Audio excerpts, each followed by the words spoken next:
Hello guys, स्वागत है new anime में जिसमें एक लड़का जिसका नाम काजुया किनुसीता होता है। वह 20 ईयर्स ओल्ड एक कॉलेज स्टूडेंट है। उसकी एक गर्लफ्रेंड होती है जिसको लेकर वो बहुत खुश रहता है, लेकिन 1 महीने बाद ही उसकी गर्लफ्रेंड ने उसे छोड़ दिया होता है। काजुया कहता है कि उसे मैंने अपनी गर्लफ्रेंड बनाने के लिए पता नहीं क्या क्या किया था।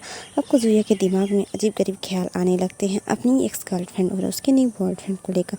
काजुया बहुत परेशान हो जाता है, वो अकेले नहीं रहना चाहता है, जिसकी वजह से उसने एक गर्लफ्रेंड को रेंट पर रख लिया था। एक दिन के लिए एक गर्लफ्रेंड जिसे अपने क्लाइंट से पैसे लेने हैं और अपने रूटीन के हिसाब से बिहेव करना है। काजुया अपनी गर्लफ्रेंड से मिलने आया होता है। वो सोचता है कि वो बिना फ़िल्टर के सुंदर तो दिखती होगी ना। काजुया की गर्लफ्रेंड उसे पहचान कर उसके पास आ जाती है। वो दोनों खुद को इंट्रोड्यूस करते हैं। काजुया मन में कहता है, ये तो दिखने में सुंदर है, अगर ये मेरी गर्लफ्रेंड बन जाती तो मेरे सारे दोस्त इसे देखकर चले जाएंगे। दोनों कॉलेज फर्स्ट ईयर्स में होते हैं, पर काजुया 1 साल बड़ा होता है। रेंट वाली जीएफ का नाम मिज़ुरा चिज़ुरू होता है। वो अपनी पेमेंट को मांगती है काजुया से। काजुया कहता है, पैसे देकर गर्लफ्रेंड पाने से बेहतर है कि मैं गर्लफ्रेंड ही ना बनाऊं। वो दोनों साथ में एक्वेरियम जाते हैं। काजुया को मछलियों के बारे में अच्छी जानकारी है। चिज़ुरू कहती है, तुम्हें मछलियाँ अच्छी लगती हैं, तुम्हें मछलियाँ पसंद है। काजुया कहता है, वो ऐसा इसलिए है क्योंकि मैं अक्सर एक्वेरियम आता रहता हूँ। चिज़ुरू तो बहुत खुश होती है एक्वेरियम आकर, क्योंकि वो पहली बार ऐसी जगह पर आई होती है और उसे मछलियाँ भी पसंद आती हैं। अब वे दोनों रास्ते पर साथ में होते हैं। चिज़ुरू काजुया का हाथ पकड़ लेती है। काजुया को ये सब ऐसा फील होता है जैसे वो सच में उसकी गर्लफ्रेंड है। लेकिन अब घर जाकर काजुया रेंटेड गर्लफ्रेंड वाली कंपनी के बारे में अच्छे से पढ़ता है। उसे पता चलता है कि उसकी मीठी मीठी बातें, अच्छा बिहेवियर, गर्लफ्रेंड की तरह ट्रीट होना और लास्ट टाइम अलग होने से पहले उसका इस तरह हाथ पकड़ना, ये सब उसकी जॉब का हिस्सा था। इसमें कोई बड़ी बात नहीं है और मैं पागल पता नहीं क्या क्या सोच रहा था। काजुया बहुत गुस्सा करने लग जाता है कि उन लोगों ने मुझे बेवकूफ़ बनाया है, मेरे सारे पैसे डूब गए।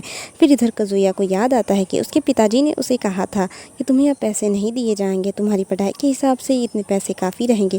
काजुया को और भी ज़्यादा गुस्सा आ जाता है और काजुया 1 दिन के लिए फिर से गर्लफ्रेंड परचेस कर लेता है। चिज़ुरू मिज़ुहारा को चिज़ुरू के पूछने पर काजुया ऊपर से कह देता है कि हाँ तुम ठीक ले रही हो, पर वो अपने मन में कहता है कि आज तो ये और भी सुंदर लग रही होती है। आज मिज़ुहारा को कुछ ज़्यादा ही देरी हो जाती है आने में, क्योंकि वो एक न्यू हेयर स्टाइल कर रही थी। आज के दिन चिज़ुरू काजुया को मछलियों के बारे में बात करती है और उनकी खूबियों के बारे में बताने लगती है, उनकी रंग खासियत बताने लगती है। बहुत ही प्यार से काजुया अपने मन में कहता है कि जिसे मछलियों के बारे में कुछ भी नहीं पता, उसने 1 दिन के लिए इतनी मेहनत की, आखिर उनके बारे में इन्फॉर्मेशन कलेक्ट की और मुझे बता रही है। काजुया कहता है कि ये सब तो दिखावा है, इसमें कोई सच्चाई नहीं है, तुम्हें कोई दिखावा करने की ज़रूरत नहीं है, ये सब झूठ है, तुम मुझे पसंद नहीं करती हो और फिर इतना अच्छा बिहेवियर किस लिए है, हम साथ नहीं हैं, हम तो अजनबी हैं।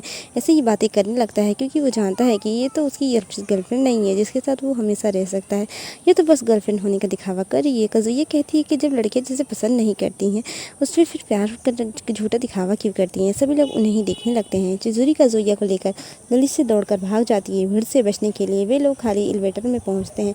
चिज़ुरू काजुया के ऊपर चिल्लाने लगती है, ये तुम मेरे बारे में ऐसा कैसे बोल सकते हो पब्लिक में सबके सामने, मैं यहाँ अपनी मर्ज़ी से नहीं आई हूँ, बल्कि तुमने ही मुझे 1 दिन के लिए पैसे देकर अपने पास रखा है। तुम्हें मुझसे कोई प्रॉब्लम है क्या? आखिर मैंने क्या गलती की थी कि तुमने पहले वाले दिन मुझे इतनी बुरी रेटिंग दी थी, जिससे मेरी पॉपुलैरिटी कम हो गई है और मेरे काम के प्रति तुम्हें मेरी कंपनी के रूल और रेगुलेशन से कोई प्रॉब्लम है क्या? तुम्हें पता नहीं है इसके बारे में? इतना कुछ सुनाने के बाद चिज़ुरू बोलती है, बताओ मैं ये सब भूल कर अभी भी तुम्हारे साथ कहीं भी चलने के लिए तैयार हूँ। काजुया को पता चलता है कि चिज़ुरू के पास भयानक चिल्लाने वाला रूप भी है, जिसे वो अपने भोलेपन चेहरे के पीछे छुपाए रखती है। तभी काजुया को किसी का कॉल आता है, उसकी दादी की तबीयत ख़राब होती है। काजुया जल्दी से निकल जाता है वहाँ से। चिज़ुरू कहती है कि रुको, मैंने पूरे दिन के लिए पैसे लिए हैं। काजुया के मॉम डैड उसकी ग्रैंड मदर को समझाते हैं कि आप खेलने कूदने की उम्र नहीं है, आपको अच्छे से रहना चाहिए, अपना ख्याल रखना चाहिए, हमें दुकान भी संभालना पड़ता है, इसके साथ साथ हम लोग आपकी देखभाल नहीं कर पाएंगे। फिर काजुया के पेरेंट्स और ग्रैंड मदर की नज़र चिज़ुरू पे जाती है। चिज़ुरू भी काजुया के पीछे आ जाती है। उसकी मॉम कहती है, क्या काजुया, क्या ये तुम्हारी गर्लफ्रेंड है? काजुया के डैड कहते हैं, नहीं नहीं नहीं, काजुया की कोई गर्लफ्रेंड तो हो ही नहीं सकती। काजुया कहता है, हाँ वो मेरी गर्लफ्रेंड है। दादी को पता नहीं क्या हो जाता है, वो खुशी से उछल पड़ती है और कहती है कि मुझे जल्दी से डिस्चार्ज कराओ। और काजुया के पेरेंट्स कहती है, और तुम दोनों जल्दी से तैयारी करवाओ शादी की। ग्रैंड मदर काजुया चिज़ुरी की फ़िक्र की तारीफ़ करने लगती हैं। शादी से मेरा मेरा लड़का एक लड़की को अपने साथ लाया है, तुमने क्या इसका मतलब नहीं समझते? उसके पेरेंट्स वहाँ से जाने लगते हैं। डैड जाने से पहले बोलते हैं, काज़ुया अपनी ग्रैंड मदर का ख्याल रखना और अपनी गर्लफ्रेंड को घर छोड़ आना घर जाने से पहले। उसकी मॉम पूछती हैं, चिज़ुरी सा तुम हमारे घर हमसे मिलने ज़रूर आना। चिज़ुरी भी आंसर कर देती है, हाँ मैं ज़रूर आऊँगी।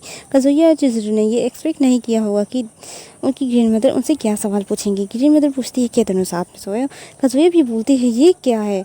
उसकी ड्रेडफुल वाली गर्लफ्रेंड ग्रैंड मदर कहती है, ये सब चीज़ें इंपॉर्टेंट होती है एक गुड मैरिज लाइफ के लिए। काज़ुया ग्रैंड मदर को मना करता है, हमने ऐसा कुछ भी नहीं किया हैगा। ऐसे तुम लोग समझ रहे हो नहीं किस तरह की बात हो रही है यहाँ पे। लेकिन चिज़ुरू कहती है कि ग्रैंड मदर हम लोगों ने आपस में बात कर ली है, पर आप लोगों की भी तो परमिशन ज़्यादा इंपॉर्टेंट है, हम लोग साथ रहें वगैरह वगैरह। काज़ुया को कुछ समझ में नहीं आ रहा था कि आखिर वो ऐसा क्यों कर रही है और ऐसा क्यों बोल रही है। ग्रैंड मदर कहती है कि मैं तुम्हें परमिशन देती हूँ, जाओ, तुम्हें मेरी तरफ से पूरी छूट है, जाओ तुम लोग। ये कैसी ग्रैंड मदर है, सुपर एक्साइटेड, और कहती है कि तुम दोनों रुको ज़रा, मैं तुम दोनों को अपने फ्रेंड से मिलवाना चाहती हूँ।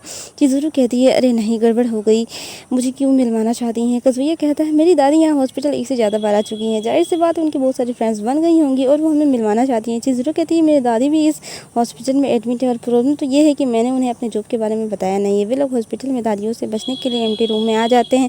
काज़ुया, हम लोग खिड़की से भाग सकते हैं। काज़ुया कहता है, चिज़ुरी कहती है कि हम लोग 5th फ्लोर पे हैं, क्या तुम्हारे पास कोई आइडिया नहीं है? वे दोनों सुनते हैं कि बाहर से कोई आवाज़ आ रही है, ऐसा कोई आ रहा है। चिज़ुरू के कहने पर वे दोनों बेड के ऊपर खुद को कवर करके हाइड कर लेने की कोशिश करते हैं। इनकी पोजीशन आप देख कर समझ सकते हैं कि ये लोग किस सिचुएशन में फंसे हैं एक दूसरे के साथ। काज़ुया कहते हैं कि यहाँ इतनी गर्मी है कि मैं अच्छे से सांस भी नहीं ले पा रही हूँ, और चिज़ुरू कहती है कि धीरे से बात करो नहीं तो कोई सुन लेगा। काज़ुया की ग्रैंड मदर रूम में एंटर करती है। दादी को लगता है कि कोई नहीं है, पर जब वे बेड पर देखती है तो शायद उन्हें लगता है कि कोई पेशेंट, कोई जिसकी हेल्थ ठीक नहीं है, वो बेड पर पड़ा हुआ है। ग्रैंड मदर पूछती है, हेलो क्या आप ठीक है? वे दोनों परेशान हो जाते हैं, अब क्या करें, आंसर कौन देगा, कौन बोलेगा हम दोनों में से? चिज़ुरू कहती है, हाँ मैं ठीक हूँ। ग्रैंड मदर कहती है कि मैं यहाँ अपने पोते और उसकी गर्लफ्रेंड को ढूंढने आई हूँ। चिज़ुरू बेडसाइड के अंदर से ही कहती है, मैंने सुना कि काज़ुया और उसकी गर्लफ्रेंड जल्दबाजी में यहाँ से चले गए।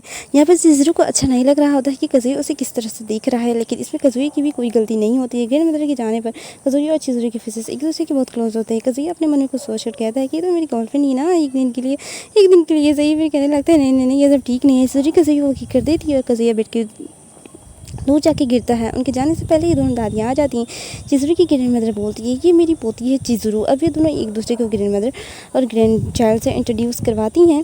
काज़ुया अपनी दादी को सच्चाई बताने ही वाला होता है कि चिज़ुरू मेरी असली गर्लफ्रेंड नहीं है, लेकिन चिज़ुरू काज़ुया के पास आ जाती है और कहती है कि हम दोनों बहुत खुश हैं साथ में, और काज़ुया को सच्चाई बताने से रोक लेती है। और लास्ट में उनकी ग्रैंड मदर आपस में कहती हैं कि हम दोनों इनकी शादियाँ देख लें, फिर हम लोग सुकून से मर जाएंगे। काज़ुया कहता है कि इतनी भी जल्दी क्या है। वो दोनों आपस में बात करते हैं जो कुछ भी उनके साथ हुआ। चिज़ुरू कहती है कि तुम्हें अपनी ग्रैंड मदर को कह देना चाहिए कि हमारा ब्रेकअप हो गया है। काज़ुया कहता है कि पहले मेरी दादी दुकान चलाया करती थी, दादाजी की मौत के बाद उन्होंने ही मेरे पापा को पाला है और सारे कर्ज भी चुकाए हैं, लेकिन अब वो दुकान मेरे पेरेंट्स चलाते हैं। हमारी ग्रैंड मदर हमारे लिए गोट की ही जैसी हैं।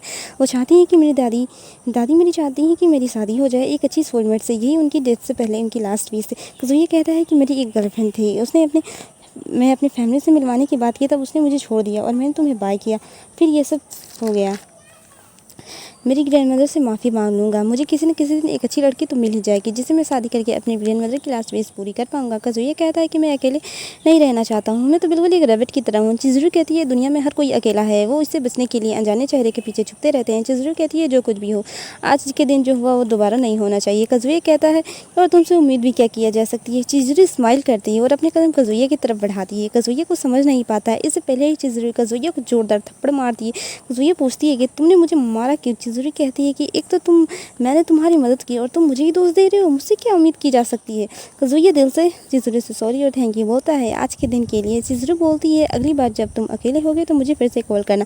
काज़ुया मन में कहता है कि मुझे नहीं लगता कि हम लोग फिर से मिल पाएंगे कभी। नेक्स्ट डे काज़ुया कॉलेज जा रहा होता है, तभी उसकी नज़र अपनी एक्स गर्लफ्रेंड पर पड़ती है, जिसे देखकर काज़ुया को अच्छा फील नहीं हो रहा था। वह फिर काज़ुया खुद को समझाकर कॉलेज की ओर आगे बढ़ता है। तभी पीछे से दो लड़के आ जाते हैं जो काज़ुया के ही दोस्त होते हैं। वे लोग सभी आपस में बात करते हैं, तभी उनके सामने एक लड़की आ जाती है जो बिल्कुल सीधी सादी से दिखने वाली होती है। उस लड़की के हाथों में कुछ पेपर्स नीचे गिर जाते हैं। काज़ुया उस लड़की को उसके हैंड्स से खुद को प्रोटेक्ट करने वाले तरीके की वजह से सोचने लगता है कि ऐसे तो मैंने करते किसी को भी पहले देखा है, और उसे याद आता है कि ऐसे तो चिज़ुरू मिज़ुहारा किया करती थी। काज़ुया सोचने लगता है कि इसका गेटअप तो पूरा चेंज है, जैसे कि वो मेरे सामने आती थी उससे बिल्कुल भी अलग। शायद कॉलेज में कोई इसे पहचान ना ले, इसलिए इसने इस तरह के क्लोथ्स पहने हैं और ग्लासेस भी लगाए हैं।